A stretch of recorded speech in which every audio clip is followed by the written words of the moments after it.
Hello, and welcome to Sick Myth. I hope you're all doing well. First off, I'd like to say thank you to everyone who's taken the time to watch my other two videos, especially Violence in the Valley, where we highlighted the Wyoming Massacre.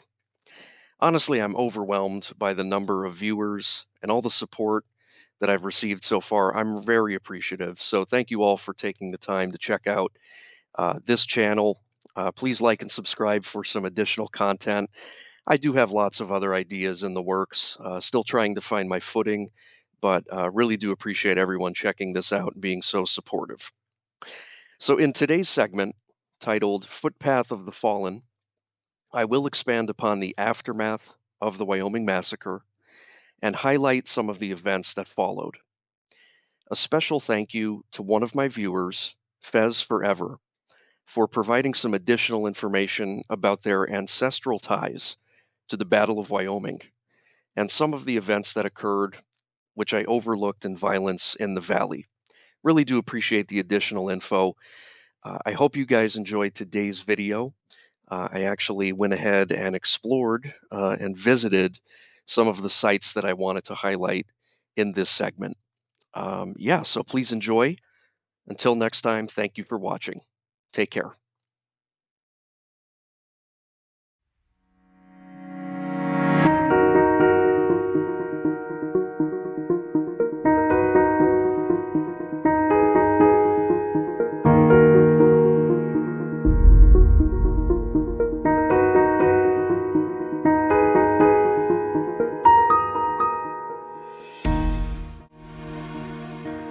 The Wyoming Valley is rich with history, a hotbed of significant historical events. Take a drive down South River Street in Plains. Turn left on the 8th Street Bridge into Wyoming. Marvel at the size and ferocity of the great Susquehanna River, a lifeline afforded to indigenous peoples and settlers for hundreds of years. Fishing and farming used for transportation and recreation. Majestic and tranquil. Menacing and destructive.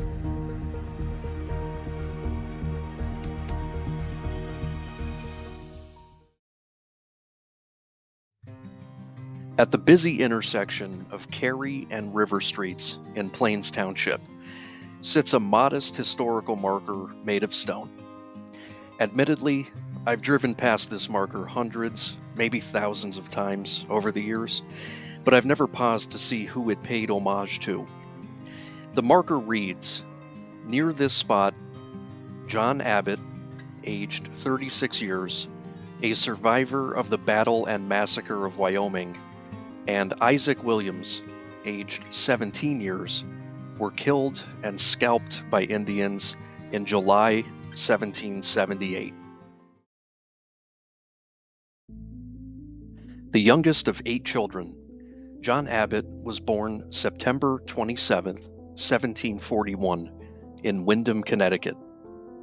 One of the first of the Connecticut colony to settle in the Wyoming Valley of Pennsylvania, he built the first dwelling house on the site of the present city of Wilkes-Barre in 1769.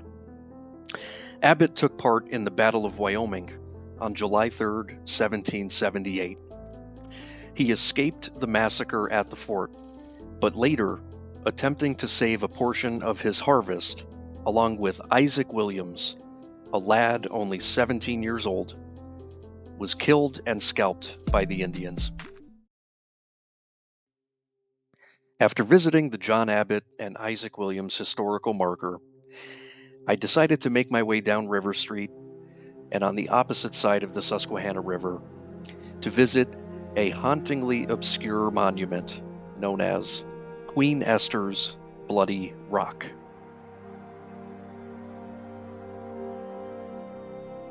This mysterious and, let's face it, downright creepy monument was erected in 1962 and commemorates the estimated 14 American soldiers who were captured and murdered by a Native American woman during the bloody massacre that occurred within the backdrop of the American Revolution, the Battle of Wyoming.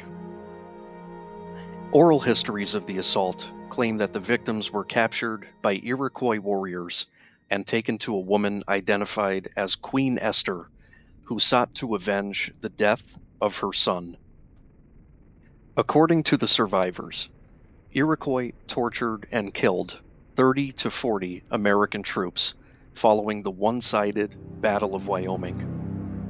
This marker serves as a memorial for some of the men who were reportedly captured by Native American combatants and then killed by the woman identified as Queen Esther. The colonists believed that Queen Esther was royalty among Native Americans, although there is only hearsay and the testimony of a frightened witness who claims that the prisoners were executed by a maul-wielding Native woman. Among the American residents of the area for years to come, Queen Esther was known as the Butcher of Wyoming. Today, the infamous stone is enclosed by an iron fence, which is meant to protect the rock from relic hunters delighted to chip off a piece of the stone and carry it away.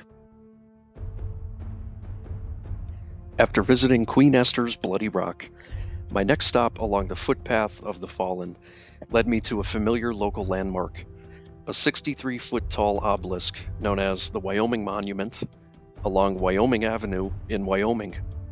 Wow, that's a lot of Wyomings. The monument marks the location of the bones of victims from the Battle of Wyoming, aka the Wyoming Massacre, which took place nearby on July 3, 1778. Due to considerable brutality following the battle, it was not until October of 1778 that the commanding officer of Fort Wyoming felt the area safe enough to return and begin recovery of the bodies. The remains were gathered and interred in a common grave, only to be exhumed at public ceremonies in 1832, ceremonies attended by some of the then elderly survivors of the battle. In 1833, the bones were reinterred in a vault under the present-day monument. Beginning in 1878, to commemorate the 100th anniversary of the Battle of Wyoming, an annual ceremony is held on the grounds of the monument. President Rutherford B. Hayes was the principal speaker at the first event in 1878. President Theodore Roosevelt visited the monument in 1905. President Jimmy Carter gave an address in 2013 at a privately sponsored event.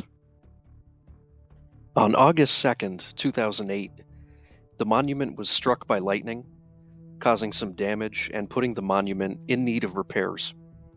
In 2010, the restoration began, and the monument, completely repaired and restored, was rededicated at the annual celebration of the Wyoming Commemorative Association in 2011.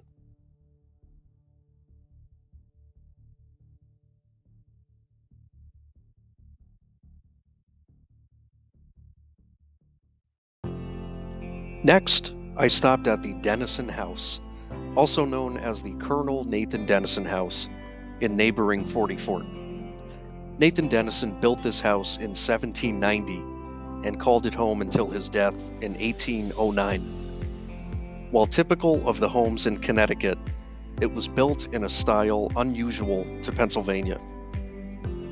The Bureau of Historic Sites and Properties of the Pennsylvania Historical and Museum Commission restored the 1790 appearance of the house in 1976.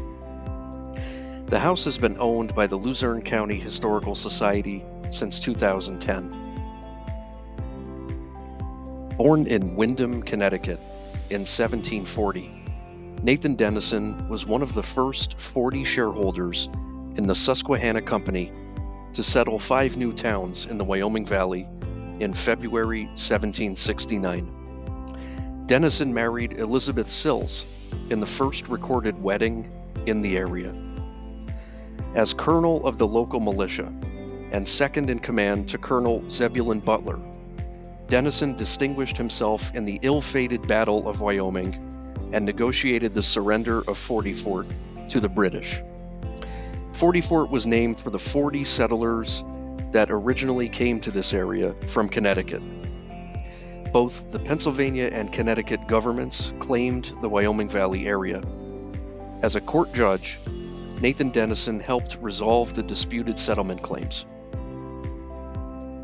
Another notable survivor of the Wyoming Massacre was Colonel Zebulon Butler, an American military officer and politician from Connecticut who served with the Continental Army during the Revolutionary War. Butler participated in the French and Indian War and later represented the Wyoming Valley in the Connecticut Assembly. While commanding the garrison of 40 Fort, the Battle of Wyoming quite literally arrived at his doorstep on July 3, 1778, which resulted in his defeat by British Allied forces. Colonel Butler lost 340 men while attacking a superior force estimated at 574 Loyalists and Iroquois under the command of Loyalist Colonel John Butler, no relation. Today you could visit the oldest building in Wilkes-Barre, the Zebulon Butler House, located on River Street, where it stood since 1773. Okay folks, that about does it for today's segment. Thank you for joining me. Please like and subscribe for more videos. Until next time, thank you for watching. Take care.